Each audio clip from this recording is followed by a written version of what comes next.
Hi, so in this video I'm going to be teaching you how to find the general solution of a homogeneous linear constant coefficient second order differential equation.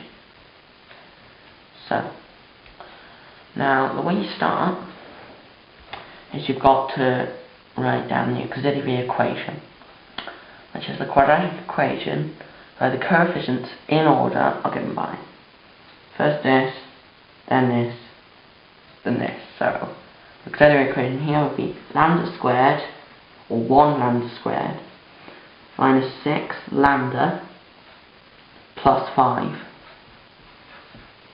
equals 0.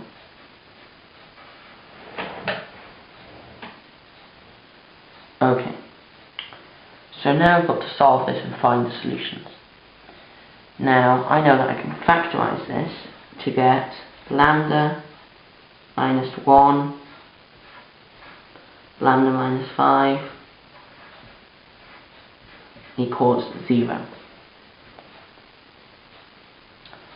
Okay, so now the solutions of this I know are going to be 1 and 5. So lambda 1 equals 1 and lambda 2 equals 5. Okay, so now I've got two distinct positive real roots. Now you can look up the different cases you get here, as there are 2 different cases.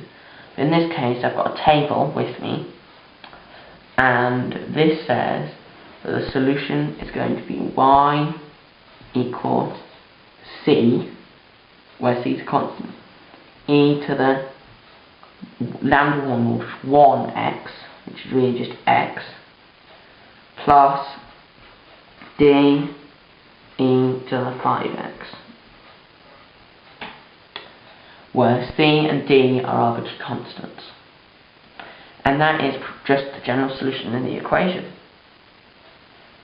Okay, so that was solving homogeneous linear constant coefficient second order differential equations, or finding their general solution. Thank you.